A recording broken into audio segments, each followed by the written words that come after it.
because the number of cases there suddenly rocketed up tenfold. Normally crowded Spanish streets are empty.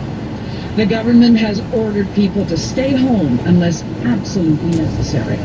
And Spain's Prime Minister confirmed on television that his own wife has tested positive. All across Europe, cities are eerily quiet. In France, Italy, and Belgium, as well as parts of Germany, cafes, bars, and restaurants are closed as officials scramble to slow the spread of the virus. Schools are closed too, and even the great landmarks like Rome's Trevi Fountain and the Eiffel Tower. Though Paris being Paris, the tough new rules didn't slow down left-wing protesters yesterday facing off with the police. It's Iran that has the second highest number of cases on Earth, and it's now struggling to treat victims in ill-equipped hospitals. But notably, nowhere is there panic. Instead, displays of solidarity. Like lockdown Italians singing from their windows. And in Spain, a mass ovation for healthcare workers manning the hospital front lines. Here in the UK, we've still got far fewer positive cases than in most of Europe. So the government yet closed the pubs and the restaurants and the schools. But it is clearly hedging its bets. For example, it's announced that it's planning to buy as many ventilators as it can get its hands on. Margaret? Liz, thank you. And we've just learned that the UK is now advising against non-essential travel to the U.S. We turn now to Dr. Anthony Fauci, director of the National Institute of Allergy and Infectious Diseases at NIH. Dr. Fauci, thank you for making time. I know you're quite busy. You said this week, we are not at the peak, and this is going to get worse. How much worse? Yeah. What are the numbers? Well, I can't give you numbers because it's really going to depend on the effectiveness of our response. And our response, I mean, if you just leave the virus to its own devices, it'll go way up like we've seen in Italy. That's not going to happen if we do what we're attempting to do and are doing. And that's, how do we get ahead of it? Well, the way you get ahead of it is that as I try to explain to people, that I want people to assume that I'm overreacting. Because if it looks like you're overreacting, you're probably doing the right thing. Because we know from China, from South Korea, from Italy, that what the virus does, it goes, percolates along, and then it takes off. So what we've got to do is a couple of things, and we're doing it. One is preventing new infections from coming in, hence the travel restriction, and the other is doing containment and mitigation within the country. And it is correct that the infections are going to go up. Our job is to make sure it doesn't do the maximum peak and actually blunts. Within that blunt, there will be many new infections. We want to make sure we don't get to that really bad peak. And Americans' lives have changed dramatically in the week we just went through, and they're going to continue to change. People aren't supposed to be visiting nursing homes. Right. People are being told to work from home. Schools are shutting down. Give us the reality check, though. What is the mortality rate and what is the recovery rate? Right. Well, the issue is, if you look historically, right now when the United States were collecting data, it looks similar to what we see the places. If you look at the totality, China dominated that previously. The mortality was about 3%. Okay, that's quite high for any kind of respiratory disease. If you look at the other countries, it's somewhat less. If you count all the people who are getting infected and are not being counted because they're not coming to the attention of a healthcare provider, then mortality will likely come down to somewhere around 1% or less. But even that is serious, and that's why we've got to take this seriously. Because if you look at the typical seasonal flu, it's 0.1%. So this is a virus that transmits readily. It's a virus that has a high degree of morbidity and mortality, and that's the reason why we've got to do all of our forces. Now, if you look at the recovery rate is minus what the mortality is. So if the mortality is 1%, it's 99% recovery rate. If the mortality is even less, overwhelming people recover from this, then get into serious trouble. There's no doubt about that. But we want to make sure that we not only decrease the rate of infection, we protect the vulnerable people who are within that percentage that have a much higher degree morbidity and mortality. The president indicated that he is looking at travel restrictions, including within the country. Right. Should Americans get on a plane right now? Well, it depends on what the reason for getting on the plane. Anything that's, in my mind, particularly if you are a person who's elderly or who falls within the category of underlying conditions, you should really think twice before putting yourself in a situation where you're in a crowded place for an extended period of time. You wouldn't get on a plane. Right now, there are a number of reasons why I wouldn't get on a plane, but if I were not doing the job that I'm doing because of my age, I would very not doing any travel like that.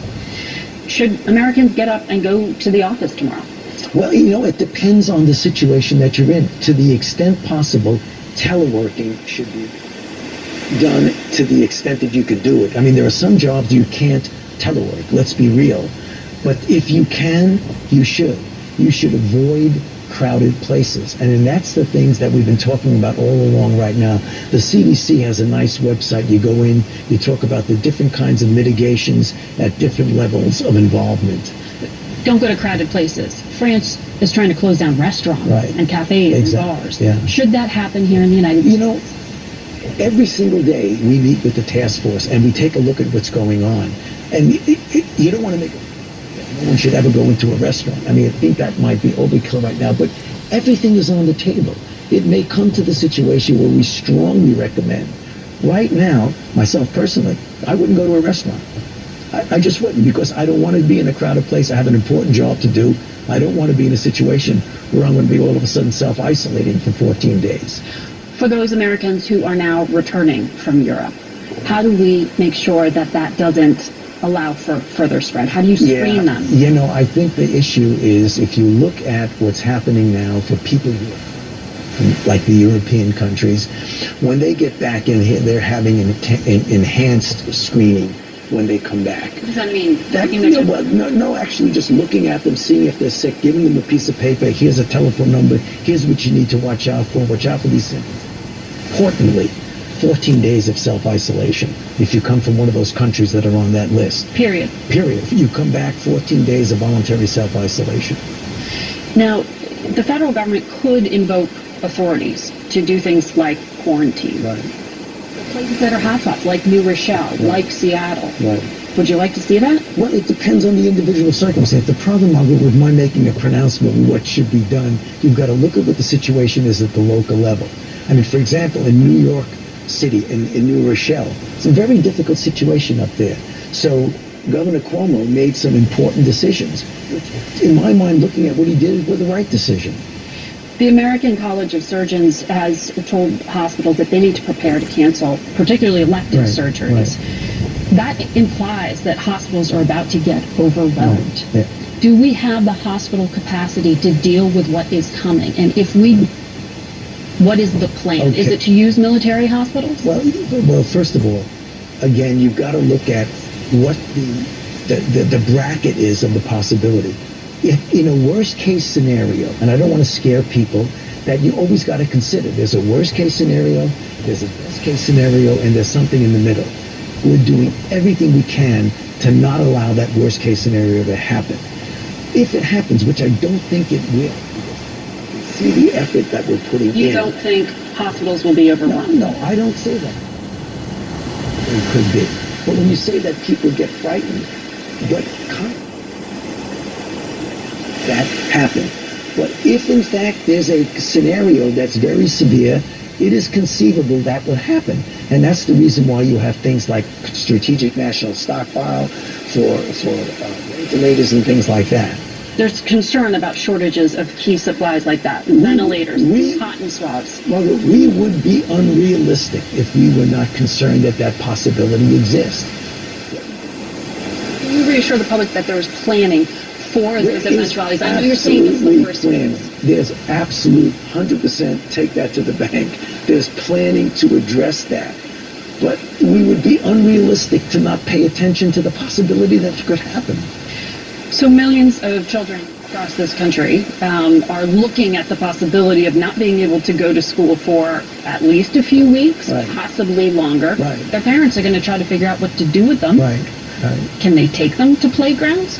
Is that safe? Well, it depends. If you have a bunch of kids in the playground, I don't congregate anybody anywhere to the extent Of any age, period. Yes, of course. Yes.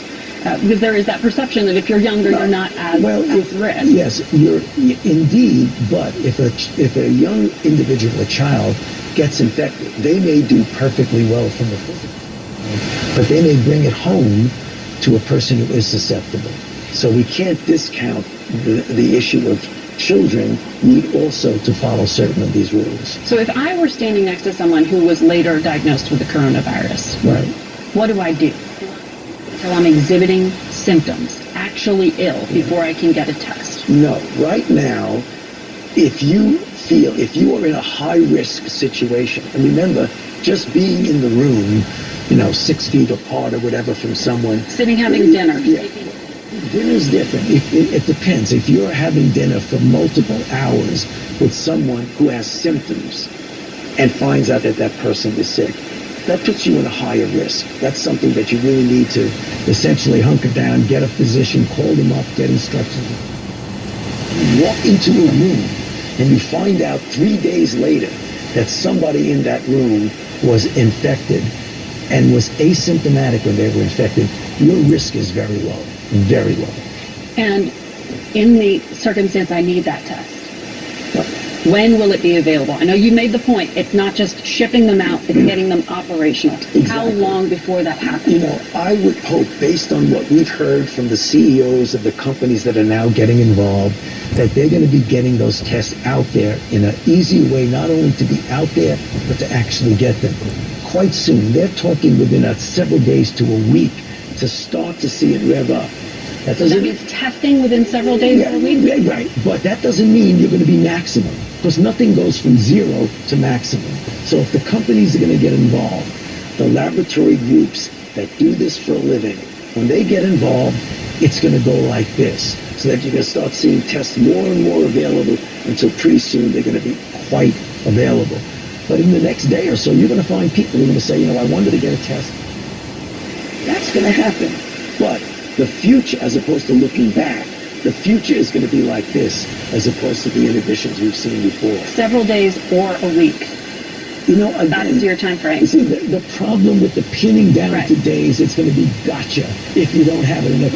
We hear from a lot of viewers on Twitter and elsewhere saying they're concerned about being and able they to get should them. be concerned. But what we can say that now that we have the private sector involved, we're going to see an entirely different scene than we've seen the weeks previously, for sure. Thank you for your time. Good to be with you. And we will be back in a moment with Dr. Scott Gottlieb. Stay with us.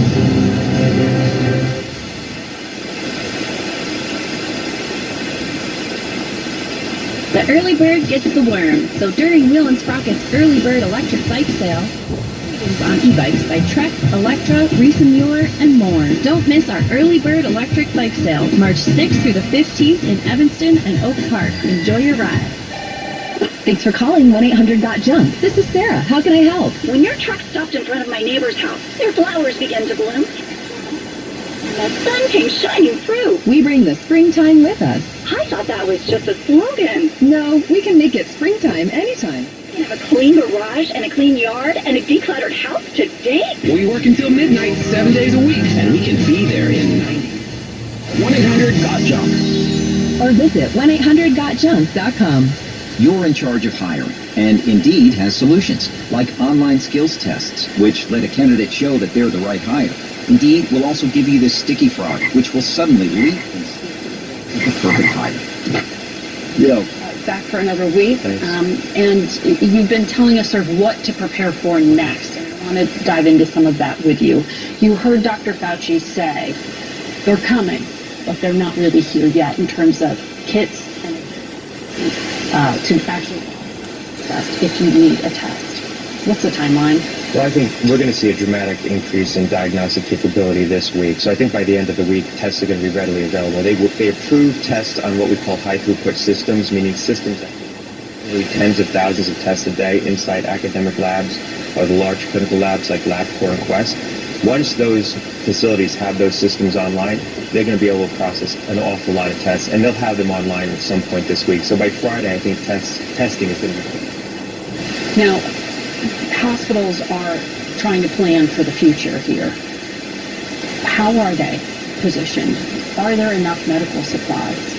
Not if we have a Wuhan-style outbreak in a major city or multiple cities, which is my concern, that we can have outbreaks in U.S. cities. If you look at Wuhan... A Wuhan style. A Wuhan... The numbers that we are seeing and have seen in China. Right, in a major U.S. city. Wuhan was the size of New York City. At the peak of that epidemic, they hospitalized about 20,000 people. 10,000 were in serious or critical condition, and 2,000... To give you a basis of comparison, New York State, the entire state, has 50,000 hospital beds and about 3,000 critical care beds, and about 20,000 of those beds are in New York City. So if we have a Wuhan-style outbreak in New York City, that's going to overwhelm the system. So they need to be building right now in anticipation of that possibility. Now, there's ways to avert it, but that's the risk that we face right now. Tens of thousands. We'll certainly hit tens of thousands of cases in the U.S. Hopefully, we won't hit hundreds of thousands of cases. But look at some of the good research out of the HUD. They're saying that there's probably 10 to 40,000 cases right now distributed across the U.S. I think the risk that we have in the U.S. is we're a much more mobile population. China was able to confine their epidemic largely to multiple cities that are seeded right now, and so we'll have multiple Wuhans. That's the bad case scenario. Multiple Wuhans, isn't it? The Pentagon came out and put travel restrictions on U.S. troops traveling domestically. They can do something like that. Right. Do you the agencies, and should Americans be expected to essentially be on lockdown? Look, there's no question that the steps we're taking right now is changing the course of this epidemic. We're already impacting this, but I think we need to do much more. And so I think steps like banning government employees from non-essential travel or state employees, that will impact. We need to be doing all of these things, leaning very hard into this. The best case scenario is we look back a month from now and we say to ourselves, wow, we overreacted. You want to be in a position, and Dr. Fauci made this point as well, to say, we overreacted, it wasn't as bad as we thought it was going to be, but this is a once-in-a-generation pathogen. We have never seen anything like this before in modern times. This is going to be a big story for us. On lockdown? I don't think we can quarantine a U.S. city in this country. I think what we can do is slow down. Where people have no place to go. If you close the theaters, you close the restaurants, you close large gatherings, you tell people not to have dinner parties, you tell businesses to have non-essential workers telework, people stay home. There's no place to go. I think that's the solution in the United States, not to put a city on lockdown. I don't think we're going to get there. We might. I hope not. Is what New York State doing a model for the rest of the country? I think Andrew Cuomo's been leading very far ahead. I think he's been very aggressive in doing a good job. I'm concerned that the city hasn't closed public schools. Private schools are closed, public schools are not. Yeah. And you do start to worry that people's ability to protect themselves is going to break along socioeconomic lines. With lower income Americans will not have the same opportunities that middle wage and higher wage. If there's a private school, there are suburban districts that close. That's got to be a concern. And we will talk about that ahead with Larry Kudlow and others. But I want to take a quick break and come back on the health risks. More conversation with Dr. Scott Gottlieb and some of your questions answered ahead. Stay with us. Let the madness begin.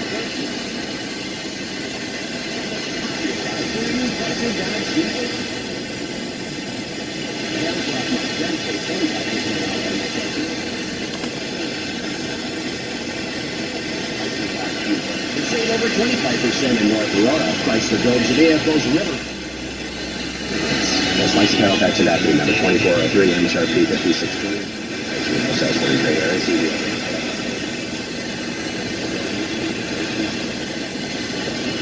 1 Elmwood Park, Chicago. Excellence has a new address. Rush.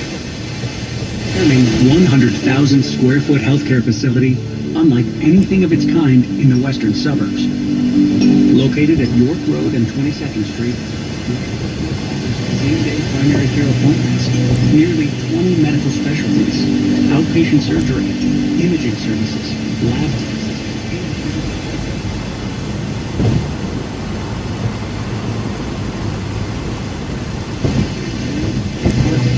Make your experience even better. When the healthcare ranked number 1 in the nation moves into your neighborhood, you don't have to go far for access. And Rush, excellence has to begin. To schedule an appointment at Rush Oak Brook or learn more, visit rush.edu/oakbrook. That's rush.edu/. Posting. Terms, conditions, and exclusions apply. If you love them enough to sit through their favorite boy band with them.